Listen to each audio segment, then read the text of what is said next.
C'était moi. Et là, Cyril qui préparait son sac à dos. Nous avons vérifié notre équipement, j'ai vérifié la météo du jour, vérifié notre itinéraire de voyage, j'ai demandé à Cyril si tout était prêt. Il a regardé dans le four et a dit que le poulet était prêt. Il va camper avec nous. Cyril m'a regardé comme un idiot, puis il a mis le poulet dans un sac et nous sommes allés dans les bois. Notre objectif était extrêmement simple, aller du point A au point B. Mais Cyril me cassait les oreilles avec son jus de boulot. Il disait que près d'un village inconnu à 2 heures de chez moi, il y avait un grand boulot. Il m'en parlait du matin au soir et j'ai fini par craquer. Voilà pourquoi nous étions ici pour nous rendre au village. J'ai sorti ma carte pour vérifier. As de cœur, c'est la bonne direction. De toute évidence, nous étions très près du site d'extraction du jus de boulot. Mais je ne comprenais pas comment un arbre pouvait avoir du jus. J'ai demandé à Cyril qui verse le jus à l'intérieur. Il m'a dit de ne pas poser de questions stupides. Et il m'a expliqué qu'à l'intérieur, il y a des mini-ouvriers assis qui préparent des boissons à l'aide d'appareils spéciaux. Nous avons continué. Cyril m'a demandé pourquoi j'avais pris une tente pour rester seulement quelques heures dans les bois. Nous sommes finalement arrivés sur place. Il y avait beaucoup de bon boulot ici. On a fait un petit trou dans l'un d'eux. On a mis une paille, mais aucun jus ne sortait de l'arbre. Juste de la soupe. 20 minutes plus tard, nous avions un bol de soupe. C'est quoi ce bordel? Ensuite, nous avons trouvé un arbre à crème fraîche et nous avons bien mangé. Et quelques heures plus tard, nous avons trouvé cet arbre. Nous avons placé nos pailles et du jus commençait à couler dans nos pots. Bon, par contre, ça prend beaucoup de temps. Environ un quart de pot toutes les heures. Ensuite, il a fait grève, puis il s'est remis au boulot. J'ai fini par m'endormir en comptant les gouttes. Cyril m'a réveillé lorsque le pot était rempli et m'a demandé de goûter. J'ai pris une gorgée. C'était dégueulasse. Comme si on avait pris de l'eau dans un marécage et qu'on avait ajouté du goudron. Mais pour ne pas décevoir Cyril, j'ai dit que c'était le meilleur jus que j'avais jamais bu. Il a commencé à rire et a dit que c'était l'eau du marécage dans lequel il avait ajouté du goudron. Quel idiot celui-là. Il m'a donné le jus normal et il s'est avéré être normal. On est vraiment venu jusqu'ici pour boire un arbre. C'est alors que j'ai entendu un cri sauvage et terrifiant. J'étais terrifié. Bon, ensuite j'ai compris que c'était juste Cyril qui hurlait comme un fou. Il s'était coupé avec un couteau en faisant un trou dans un arbre. Tout ça pour ça. Il était terrifié par la vue du sang et a immédiatement perdu connaissance. J'ai bandé son doigt avec une bande stérile. Mais bon, il fallait certainement faire demi-tour afin de soigner sa blessure comme il faut. Le seul problème est que j'avais suivi Cyril jusqu'ici et donc je ne connaissais pas la route. Et mon téléphone était chez moi. J'ai pris le téléphone de Cyril pour regarder les cartes. Il fallait un mot de passe. J'ai entré son année de naissance. Non, ce n'était pas 1926. Il est né quand celui-là alors? Après 14 tentatives, le téléphone s'est bloqué pour une durée de 7 jours. Vraiment pas de chance. J'ai mis Cyril dans mon sac à dos et je suis parti. Il ne me restait plus qu'à utiliser tous les signaux disponibles. Un panneau limitation de vitesse, le signe astrologique du taureau et le tonnerre qui gronde. Était-ce un signe divin? Je me suis dépêché de sortir du bois, mais il était fermé. Je devais trouver un autre moyen. Je portais Cyril sur mes épaules depuis maintenant 2 heures. Quand il a finalement repris ses esprits. Que s'est-il passé? J'ai dit qu'il s'était évanoui à la vue de son propre sang. Il a dit qu'il n'avait pas peur du sang. Il était seulement très fatigué. Ok. Je lui ai demandé de nous sortir du bois. Il a regardé à gauche, puis à droite, juste au cas où, de haut en bas, et il a dit qu'il ne reconnaissait pas cet endroit. On est perdu ou quoi? Il a dit qu'il n'y avait pas de quoi s'inquiéter parce qu'il avait toutes ses cartes sur son téléphone. Je ne voulais pas lui faire de peine, mais je lui ai dit que son téléphone était bloqué pendant 7 jours. Pour Cyril, c'était un film d'horreur, ou une comédie, ou de la science-fiction, mais il fallait se rendre à l'évidence. 7 jours de survie dans des conditions hostiles nous attendaient. Deuxième jour de survie dans les bois. Je me suis réveillé tôt le matin à cause du chant des oiseaux. Hier, nous étions tellement fatigués que nous nous sommes endormis près de l'arbre. Mais désormais, il nous fallait monter un camp pour rester au chaud. Il a fait tellement froid la nuit dernière. Romain était parti chercher du bois ou un radiateur. Et j'ai commencé à chercher quelque chose pour construire une cabane. J'ai ouvert mon sac à dos. Un marteau, des clous, 34 planches. Comme par hasard, rien d'utile. Puis la tente est tombée à cause du trou dans ma poche. Enfin quelque chose. Je l'ai monté et je suis entré. J'ai mis mes chaussons, je me suis mis sous une couverture chaude et j'ai commencé à lire un livre en buvant un bon café. Mais ça me rappelait que je devais encore survivre dans des conditions impossibles pendant 6 jours. J'ai entendu Romain qui revenait. Je suis sorti de la tente et je lui ai demandé s'il avait trouvé les bûches. Romain a répondu qu'il en avait trouvé quelques-unes, mais qu'elles étaient trop lourdes. Il a donc préféré ramener 2 énormes troncs de pin centenaire à la place. J'ai dit que j'avais besoin d'une hache. Romain est allé chercher une hache et je suis retourné dans la tente. J'ai enfilé un peignoir chaud et je me suis assis avec de la musique et un excellent thé chaud. Mais ça me rappelait que je devais survivre dans des conditions impossibles pendant encore 6 jours. J'ai entendu Romain qui était de retour. Il a dit qu'il n'y avait pas de hache, donc il avait pris une scie mécanique. Je lui ai demandé avec quoi il comptait allumer le feu. Romain est parti et je suis retourné dans la tente. J'ai commencé à jouer de la guitare tout en me réchauffant les pieds dans une bassine d'eau chaude. Je ne peux plus vivre comme ça. J'ai entendu Romain arriver. Il a dit qu'il ne trouvait rien pour allumer un feu. Seulement 3 boîtes d'allumettes et un bidon d'essence. Rien d'utile. Tant pis, on fera avec ce qu'on a. Romain a construit une grange en quelques heures. Je lui ai demandé quelque chose de plus moderne. Et pendant qu'il travaillait, j'ai mangé une bonne et savoureuse pizza chauffée au four. Et j'ai bu du coca. 6 heures plus tard, nous avions l'endroit idéal pour dormir. Ça, c'est moderne. Il faisait nuit dehors. Romain se plaignait car il n'avait rien mangé depuis près de 2 jours. Je lui ai offert du jus de bouleau. Il n'a pas refusé. Puis nous avons fait un feu et nous nous sommes réchauffés. J'ai décidé de raconter des anecdotes sur les arbres comme Laurent Dodge sur le métro. Je me suis amusé. Romain, pas trop. Il était faible parce qu'il travaillait toute la journée sans manger. Je devais lui trouver à manger. Je lui ai dit de m'attendre ici. Je me suis enfoncé dans la forêt et une demi-heure plus tard, je suis revenu avec de la mousse des bois. Romain s'est mis à table et s'est refait une santé. Maintenant, osez me dire que je ne suis pas le meilleur ami du monde. C'était notre 3e jour dans les bois. Nous avions désormais un problème pour extraire de l'eau parce que tous les boulots étaient en week-end et ils ne donnaient plus d'eau. Nous leur avons offert de l'argent, puis nos vêtements et une piscine remplie d'eau potable. Mais ils ne voulaient rien entendre. Nous avons donc bu la rosée du matin et nous sommes rentrés au camp. Je ne savais plus quoi faire. J'ai proposé de jouer au morpion. J'ai préparé la grille avec des bâtons. J'avais les feuilles de chêne et Romain les pommes de pin. 30 minutes plus tard, on n'en pouvait plus. Donc on a joué aux cartes avec des feuilles. Mais ces feuilles se sont rapidement mêlées à d'autres feuilles et nous ne savions plus lesquelles sont des cartes ou des feuilles. Survivre ici devenait très difficile. Nous étions épuisés. Nous rêvions d'être des gens ordinaires, de déguster un homard dans un grand lit pendant un massage du dos. Mais le seul massage disponible dans ce bois, ce sont tous les insectes qui rampent sur notre dos. Il faisait encore nuit. J'ai mangé 3 insectes. Romain en a mangé 4. Il était le plus chanceux aujourd'hui. Ainsi commença notre 4e jour dans la forêt. Cette nuit, nous avons très mal dormi. Il faisait particulièrement froid et le feu s'éteignait. Romain a dit qu'il n'y avait plus d'allumettes. Comment peut-on utiliser 3 boîtes d'allumettes en 2 jours? Il a répondu qu'il les avait utilisées comme lampe de poche cette nuit pour chercher de la nourriture. Je ne lui ai pas dit qu'il pouvait juste allumer des bouts de bois et marcher avec eux. Malheureusement, le feu s'était éteint et ce savoureux sandwich dans ma poche était complètement pourri. Romain a dit que mon visage lui coupait l'appétit. Qu'allons-nous devenir sans feu? On ne pouvait même plus jouer aux Indiens. Pas de nourriture, pas de feu, pas d'eau. Je me suis pris en main. J'ai dit qu'à partir de maintenant, c'était chacun pour soi. J'ai pris un bâton pointu et je suis parti chasser Romain. Il a eu peur et s'est enfui. J'ai commencé à le poursuivre, mais il était le plus rapide et il a réussi à se cacher. Bon sang. Et maintenant, je ne savais même plus où aller. Je ne voyais plus le camp à des centimètres à la ronde. Je me suis allongé près d'un pin et je me suis endormi pour faire passer le temps. 5e jour dans cette terrible forêt froide. J'étais ici totalement seul. Je me demandais comment allait Romain.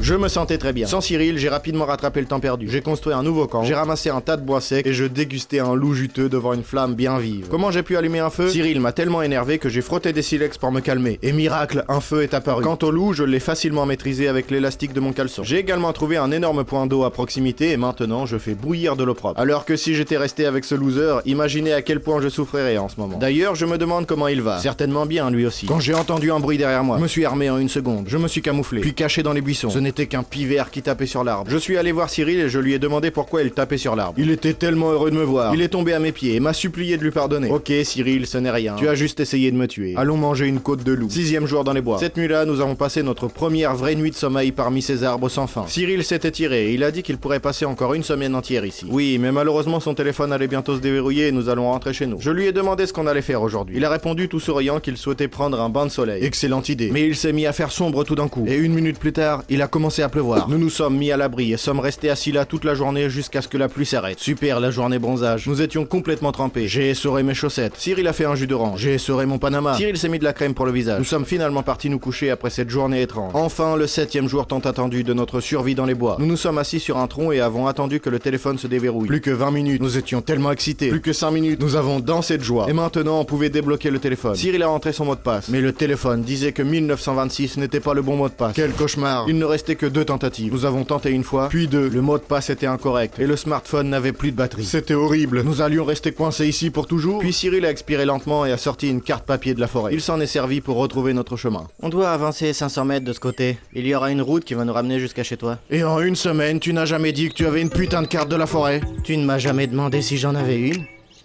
Bref, 7 jours de survie dans les bois. Regardez les vidéos précédentes, elles sont surprenantes. Par ailleurs, nous vous suggérons également de vous abonner à notre chaîne et de liker les vidéos. Merci d'avoir regardé et à bientôt.